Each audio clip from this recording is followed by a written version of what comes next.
Assalamu alaikum, dear students. I hope you all are fine. First of all, I will introduce myself. I am Muhammad Ibrahim. My qualification is BS Honors in Chemistry from University of Sindh, Jamshoro.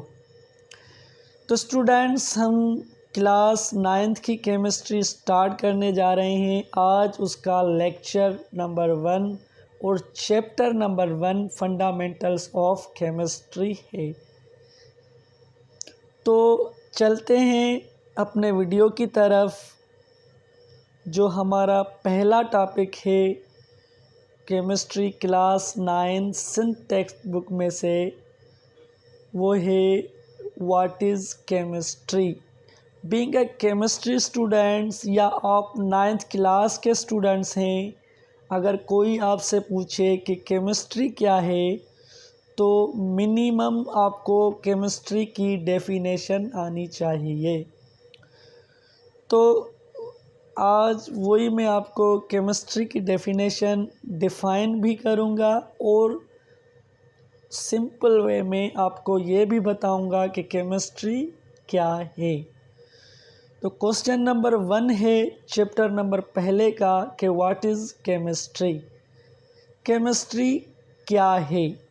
It is the branch of science, it is the branch of natural science that deals with the study of matter, it's properties, composition, structure and chains which involved in the matter। अब chemistry दूसरी ब्रांचों की तरह science की branch है जिसमें हम matter का मुतालिया करते हैं। मैटर हम मादा को कहते हैं, ऐसी चीज़ जो जगह घेरे और वज़न रखे तो हम उसको मैटर कहते हैं। तो केमिस्ट्री में हम मैटर की प्रॉपर्टीज़, कंपोजिशन, स्ट्रक्चर और जितनी भी मैटर में चेंजेस आती हैं उनका मुतालिया करते हैं। तो आप ये कह सकते हैं केमिस्ट्री दूसरी ब्रांचों की तरह एक साइंस की ब्रांच है। Like all branches of science, chemistry is also one of the branch of science। तो ये भी एक साइंस की ब्रांच है। अब इसकी एक्सप्लेनेशन की तरफ चलते हैं कि हमारे पास कोई भी कंपाउंड हो तो हम according to the definition of chemistry किस तरह डिफ़ाइन कर सकते हैं। तो we have a compound H2O। H2O water का फार्मूला है। तो हम पूरी जो एक्सप्लेनेशन है इस डेफिनेशन की हम कंपाउंड में एक्सप्लेन करेंगे। अब प्रॉपर्टीज़, बेसिकली प्रॉपर्टीज़ जो हम मैटर की स्टडी करते हैं वो दो किस्म की होती है, एक फ़िज़िकल प्रॉपर्टीज़, दूसरी केमिकल प्रॉपर्टीज़। तो physical properties that is a visible all things we see physically with help of our naked eye, such as a colour, order, taste, texture, density, boiling point, melting point, freezing point, etc। तो physical properties में हम ये चीज़ें देखते हैं, उसका colour, उसकी smell, उसका टेस्ट और वो छूने में कैसा है, उसका टेक्सचर, उसकी डेंसिटी क्या है, बॉइलिंग पॉइंट क्या है, मेल्टिंग पॉइंट क्या है और फिज़िकल पॉइंट क्या है। ये सारी चीज़ें हम स्टडी करते हैं फिज़िकल प्रॉपर्टीज़ में। तो वाटर का जो कलर है इट इज़ कलरलेस, उसका कोई कलर नहीं, वो ट्रांसपेरेंट है। इट इज़ ऑर्डरलेस, उसकी कोई ऑर्डर नहीं, कोई स्मेल नहीं। इट इज़ टेस्टलेस, उसकी कोई टेस्ट नहीं, वो टेस्टलेस है। और उसकी जो डेंसिटी है 1.0 ग्राम पर सेंटीमीटर क्यूब है। और उसकी जो बॉइलिंग पॉइंट है 100 डिग्री सेंटीग्रेड है। और मेल्टिंग पॉइंट 0 डिग्री सेंटीग्रेड है। और फ्रीजिंग पॉइंट भी 0 डिग्री सेंटीग्रेड है।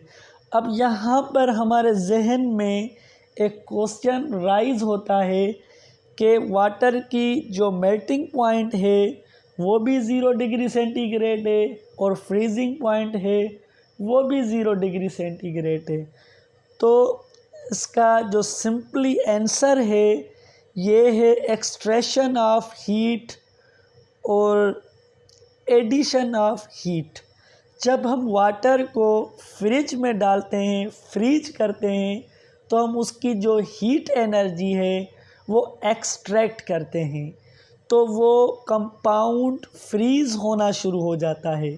और जब उसी वाटर को जब वो आइस में कन्वर्ट हो जाता है, जब हम उसको खुला छोड़ते हैं in the present of air, तो उसमें एडिशन ऑफ हीट एनर्जी होती है। मतलब हम उसमें जो एनर्जी ऐड करते हैं उसी एनर्जी की वजह से वो मेल्ट होना शुरू हो जाता है। तो ये रीज़न है कि उसकी मेल्टिंग पॉइंट और फ्रीजिंग पॉइंट वो सेम है। अब आते हैं हम उसकी केमिकल प्रॉपर्टीज़ की तरफ। तो केमिकल प्रॉपर्टीज़ क्या होती है? In chemical properties we see that water reacts with which compounds.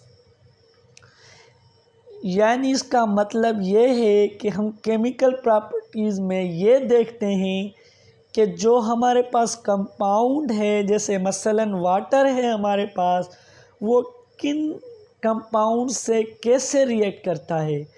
जैसे वाटर को अगर हम रिएक्शन करवाएंगे मेटल के साथ, तो metal hydro oxide plus H2 gas बनेगी। और जब हम नॉन मेटल के साथ रिएक्ट करवाएंगे तो it does not react with water, तो वो वाटर के साथ रिएक्शन नहीं करेंगे।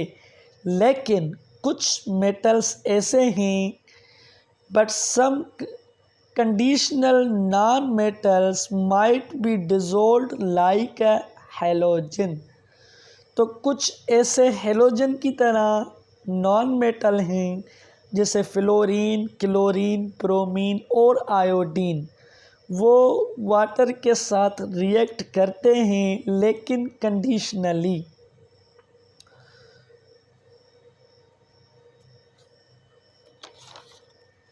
तो कुछ कंडीशन सप्लाई होती हैं।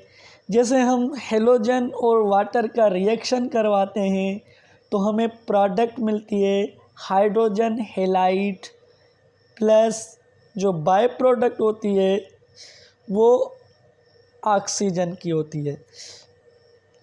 यहाँ पे हम वाटर को फ्लोरीन के साथ रिएक्ट करवाएंगे तो हमें हाइड्रोजन हेलाइड या हम हाइड्रोजन फ्लोराइड एसिड भी कह सकते हैं। और जो हमारी बाय प्रोडक्ट है वो है ऑक्सीजन, जो कि मॉलिक्यूलर फॉर्म में है। O2 उसका केमिकल फार्मूला है। अब हेलाइड्स क्या हैं? क्वेश्चन ये राइज होता है हमारे जहन में कि हेलाइड्स क्या है। These are binary compounds of hydrogen, जो कि हाइड्रोजन के बाइनरी कंपाउंड्स होते हैं। बाय का मतलब है दो, यानी एक हाइड्रोजन और दूसरा कोई भी एलिमेंट हो, जब वो रिएक्ट करेंगे तो उसकी जो प्रोडक्ट होगी हम उसको हेलाइड कहेंगे।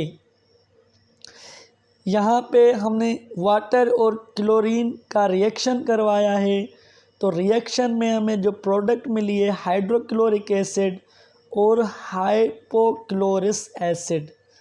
हाइपोक्लोरिक एसिड जो है वो बाय प्रोडक्ट है और हाइड्रोक्लोरिक एसिड जो रिएक्शन की प्रोडक्ट है। तो उम्मीद है डियर स्टूडेंट्स आपको ये वीडियो आसानी से समझ आई होगी। तो आप कमेंट लाजमी करना। अगर आपको कोई क्वेश्चन है पूछना है तो आप कमेंट में लाजमी पूछना। अगर वीडियो अच्छा लगे तो शेयर करना, सब्सक्राइब करना और बेल आइकन को लाजमी क्लिक करना ताकि हमारी हर आने वाली वीडियो का नोटिफिकेशन आप तक बआसानी पहुंच सके। अल्लाह हाफिज़।